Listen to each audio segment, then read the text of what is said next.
വെറുതെ ഒന്ന് പ്രതിഷേധിക്കാൻ ഒരു ജനാധിപത്യ സോഷ്യലിസം വിളിക്കാനായിട്ട് ഒരു എത്തപ്പൈക്കാരൻ അവിടെ ഉണ്ടായിരുന്നെങ്കിൽ ഇത് പറയുമ്പോൾ നമുക്ക് ഒരു ആവേശം ഉണ്ടായത് അതുണ്ടായി.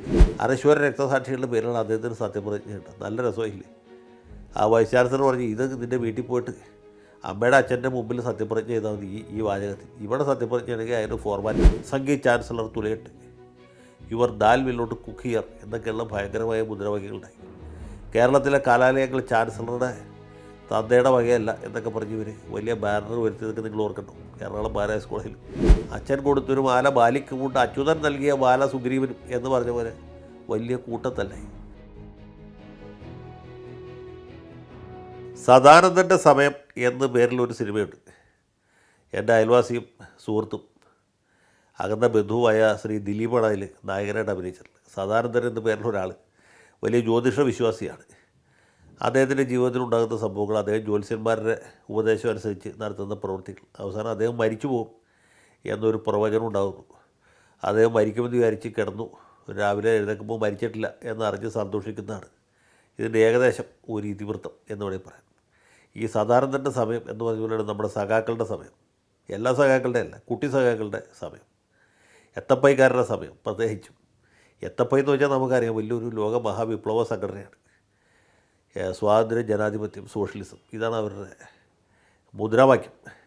ഈ സംഘടന നയിച്ച വലിയ വലിയ ആളുകളാണ്. പിണറായി വിജയൻ, അത് KSF ആയിരുന്നു. KSF ആയിരുന്ന കാലത്ത് Vaikom Viswan, Pinarayi Vijayan, doctor Thomas Isaac, MA Baby, AK Balan, G Sudhakaran, CP John, അങ്ങനെ ഇങ്ങോട്ട് വരുമ്പോൾ സുരേഷ് കുറുപ്പ്, മത്തായി ചാക്കോ, ജെയിംസ് മാത്യു, V ശിവൻകുട്ടി, അങ്ങനെ നിരവധി അനവധി വിപ്ലവകാരികൾ SFIയിൽ കൂടി പൊതുരംഗത്ത് വന്നവരാണ്. അവരൊക്കെ കേരള രാഷ്ട്രീയത്തിൻ്റെ അത്യുന്നത ശൃംഖങ്ങളിൽ എത്തിച്ചേർന്നവരാണ്. സമീപകാലത്ത് ഈ സംഘടന നയിച്ച തീര വിപ്ലവകാരികളിൽ ഏറ്റവും പ്രസിദ്ധനായ വ്യക്തി ആർഷോയാണ്, PM ആർഷോ. ഈ ആർഷോ ഈ സംഘടന നയിക്കുന്ന സമയത്താണ് ഗവർണർ ആരിഫ് ഖാനുമായിട്ട് വലിയ ഏറ്റുമുട്ടലുണ്ടായത്. സംഗീത് ചാൻസലർ തുലയട്ട്, your dal will not cook here എന്നൊക്കെയുള്ള ഭയങ്കരമായ മുദ്രാവാക്യങ്ങളുണ്ടായി. കേരളത്തിലെ കലാലയങ്ങൾ ചാൻസലറുടെ തന്തയുടെ വകയല്ല എന്നൊക്കെ പറഞ്ഞ് ഇവർ വലിയ ബാനർ വരുത്തിയതൊക്കെ നിങ്ങൾ ഓർക്കണ്ടോ? എറണാകുളം മഹാരാജാസ് കോളേജിലും, തലശ്ശേരി ബ്രണ്ടൻ കോളേജിലും, തിരുവനന്തപുരം യൂണിവേഴ്സിറ്റി കോളേജിലും, തൃശ്ശൂർ കേരളോർമ്മ കോളേജിലും ഒക്കെയാണ് ഇവരുടെ വലിയ വിളയാട്ടം നടന്നത്. കാരണം ക്രിസ്ത്യൻ മാനേജ്മെൻറ്റ് കോളേജിലൊന്നും ഇവരുടെ പരിപ്പ് വേവില്ല. അവിടെയൊക്കെ ഇതുപോലെ ബോർഡും ബാനറും കഴിഞ്ഞാൽ പ്രിൻസിപ്പൾ അച്ഛൻ കഴുത്തെ പിടിച്ച് തള്ളി പുറത്താക്കും. നേരെ പഠിച്ച് ചോദിക്കാനും പറയാനും ആരുമില്ലാത്ത സർക്കാർ കോളേജുകളിൽ, അല്ലെങ്കിൽ ഹിന്ദു മാനേജ്മെൻറ്റിലുള്ള കോളേജുകൾ, Kollam SM college, Cherthala SM college, Chempazhanthy SM college, അവിടെയൊക്കെ ഇത് നടത്താം. അതല്ലെങ്കിൽ MBS college, Mannarkkad MBS, Kodungallur MBS, ഇവിടെയൊക്കെ വലിയ വലിയ സമരങ്ങൾ നടത്താം. കാരണം മാനേജ്മെൻറ്റ് വീക്കായതുകൊണ്ട് SFIക്കാരുടെ ആവേശം വർദ്ധിക്കും. ഇപ്പോൾ ഞാൻ പറയാൻ വന്നത്, നമ്മുടെ ആരിഫ് ഖാനെതിരായിട്ട് വലിയ സമരങ്ങൾ നടത്തിയത് ഓർമ്മയുണ്ട്. എത്ര സമരങ്ങൾ നടത്തി. സംഗീത് ചാൻസലർ തുലയട്ടെ, കാലിക്കറ്റ് യൂണിവേഴ്സിറ്റിയിൽ SFIക്കാർ കാലെടുത്ത് ഔട്ടാൻ സമ്മതിക്കില്ല, അല്ല ഗവർണറെ കാലെടുത്ത് ഔട്ടാൻ സമ്മതിക്കില്ല എന്ന് പറഞ്ഞു. ഗവർണർ ചെരുപ്പിട്ട് നടന്നു, കാലി ഔട്ടിയില്ല, ചെരുപ്പിട്ടി ഔട്ടി. അദ്ദേഹം മിഠായി തെരുവിൽ പോയി ഹലുവ മേടിച്ച് കഴിച്ചു. ഇതൊക്കെ കഴിഞ്ഞിട്ട് എന്തായി?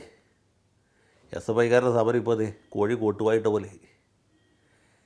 സംഗീത് ചാൻസലറായിട്ട് അവർ കുറ്റപ്പെടുത്തിയ ആരിഫ് ഖാൻ മാറിപ്പോൾ സാക്ഷാൽ RSSകാരനായ രാജേന്ദ്ര ആർലേക്കർ കേരളത്തിൽ ഗവർണറായിട്ട് വന്നു. അദ്ദേഹം ചാൻസലറായിട്ട് വന്നു. ചാൻസലറുടെ കാറ്റഴിച്ചു വിടാൻ വേണ്ടി ഇവരുണ്ടാക്കിയ ബില്ല് രാഷ്ട്രപതിയുടെ മേശപ്പുറത്ത് പൊടി പിടിച്ചിരിക്കുകയാണ്. അതിലുപരിയായിട്ട് ഇവർക്ക് ഏറ്റവും എതിർപ്പുള്ള സർവകലാശാലയിൽ കാലെടുത്ത് ഔട്ടാൻ സമ്മതിക്കില്ല എന്ന് പറഞ്ഞ് സമരം ചെയ്ത സിസ തോമസിനെ ചാൻസലർ KTUവിൽ തന്നെ വൈസ് ചാൻസലറായിട്ട് നിയമിച്ചിരിക്കുകയാണ്. സിസ തോമസ് വന്ന് ചാർജ് എടുത്തു. വെറുതെ ഒന്ന് പ്രതിഷേധിക്കാൻ ഒരു ജനാധിപത്യ സോഷ്യലിസം വിളിക്കാനായിട്ട് ഒരു എത്തപ്പൈക്കാരൻ അവിടെ ഉണ്ടായിരുന്നെങ്കിൽ ഇത് പറയുമ്പോൾ നമുക്ക് ഒരു ആവേശം ഉണ്ടായത് അതുണ്ടായില്ല. SFIക്കാരുടെ പൊടി പോലും ഇല്ല കണ്ടുപിടിക്കാൻ എന്ന അവസ്ഥയിലെത്തി. ഇവരൊക്കെ കാശിക്കോ രാമേശ്വരത്തോ എവിടെ പോയി നമുക്കറിയില്ല. സിസ തോമസ് വന്നു, ചാർജ് എടുത്തു. ഇനി അവരുടെ ഔദ്യോഗിക കാലാവധി കഴിയും വരെ കേരള ടെക്നിക്കൽ യൂണിവേഴ്സിറ്റിയിൽ അവർ തന്നെ തുടരും. സമരക്കാരുടെ പൊടി പോലുമില്ല. കാരണം സഖാവ് പിണറായി വിജയൻ ഗവർണർ ആർലേക്കറുമായിട്ട് ഒത്തീർപ്പായി. നമ്മൾ നാടൻ ഭാഷ പറഞ്ഞാൽ കോംപ്ലിമെൻറ്റ്സായി. ഇനി സമരമില്ല. SFIക്കാരൊക്കെ കൊടി ചുരുട്ടി കുടുംബത്തിൽ പോയി. അതിനേക്കാൾ വലിയ സംഭവമുള്ളൂ കേരള സർവകലാശാലയിൽ നടന്നത്. അവിടെ രജിസ്ട്രാർ VCയുടെ ഉത്തരവുകളിലേക്ക് VCയും സംഘപരിവാറുകാരനാണ് മോഹൻ കുന്നുമ്മൽ. കുന്നുമ്മൽ യഥാർത്ഥത്തിൽ ആരോഗ്യ സർവകലാശാലയുടെ വൈസ് ചാൻസലറാണ്. ഇവിടെ ബി സി ഇല്ലാത്തതുകൊണ്ട് ഗവർണർ താൽക്കാലിക ചുമതല കൊടുത്താണ്. അപ്പോൾ മോഹനൻ കുന്നുമ്മൽ വന്നപ്പോൾ തന്നെ വലിയ സമരമായിരുന്നു. അത് കഴിഞ്ഞ് അയാൾ പുതിയ ബി സിയെ നിയമിച്ചപ്പോൾ പുതിയ ബി സിയുടെ ചാർജ് കൊടുത്തപ്പോൾ പിന്നെ സമരമായി. അത് കഴിഞ്ഞ് രജിസ്ട്രാറെ വെച്ചിട്ട് സിൻഡിക്കേറ്റ് ഇദ്ദേഹത്തിൻ്റെ ഉത്തരവുകൾ അട്ടിമറിക്കാൻ ശ്രമിച്ചു. അപ്പോൾ അതിനും സമരമായി. സിൻഡിക്കേറ്റാണോ ബി സി ആണോ പ്രധാനം, അണ്ടിയാണോ ബാങ്കയാണോ മൂത്തത്, കോഴിയാണോ കോഴിമുട്ടയാണോ ആദ്യം ഉണ്ടായത് എന്ന വിഷയത്തിന് വലിയ തർക്കമായി. ആ തർക്കത്തിൻ്റെ പരിണതിയിൽ രജിസ്ട്രാറായിരുന്ന അനിൽകുമാറിന് വി സി സസ്പെൻഡ് ചെയ്തു. വി സി സസ്പെൻഡ് ചെയ്തപ്പോൾ അദ്ദേഹം ആ രജിസ്ട്രാറെ സിൻഡിക്കേറ്റ് പുനർനിയമിച്ചു. സിൻഡിക്കേറ്റ് എൻ്റെ ഉത്തരവ് പ്രകാരം ഇദ്ദേഹം രജിസ്ട്രാറുടെ കസേരയിൽ കയറിയിരുന്നു എന്ന് മാത്രമല്ല, പുള്ളി രജിസ്ട്രാറുടെ ഉത്തരവുകൾ പാസ്സാക്കാൻ തുടങ്ങി. അങ്ങനെ രജിസ്ട്രാറും വൈസ് ചാൻസലറും തമ്മിൽ വലിയ യുദ്ധമായി. സിൻഡിക്കേറ്റ് ഒരു ഭാഗത്ത്, വൈസ് ചാൻസലർ മറുഭാഗത്ത്. അച്ഛൻ കൊടുത്തൊരു മാല ബാലിക്ക് കൊണ്ട് അച്യുതൻ നൽകിയ മാല സുഗ്രീവനും എന്ന് പറഞ്ഞ പോലെ വലിയ കൂട്ടത്തല്ലായി.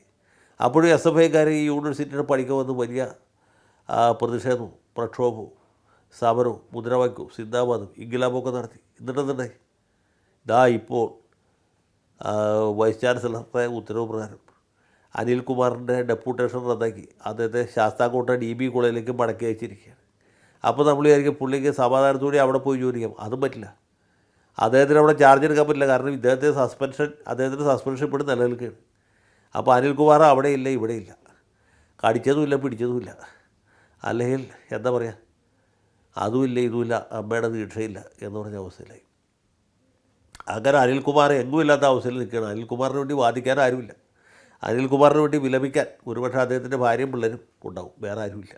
എത്തപ്പൈക്കാരുമില്ല, എന്താ പറയണേ, ഈ കുട്ടി കുരങ്ങന്മാരും ഇല്ല, മൂത്ത കുരങ്ങന്മാരും ഇല്ല, കുരങ്ങന്മാരേ ഇല്ല. പിന്നെ ശാസ്താംകോട്ടയിൽ ധാരാളം കുരങ്ങന്മാരുണ്ട് എന്ന സമാധാനം മാത്രമേ നമുക്ക് ആകുകയുള്ളൂ. അത് DB കോളേജിലുണ്ട്, ശാസ്താംകോട്ട ക്ഷേത്ര പരിസരത്തുമുണ്ട്. ക്ഷേത്രത്തിൻ്റെ അടുത്ത് തന്നെയാണ് കോളേജ്.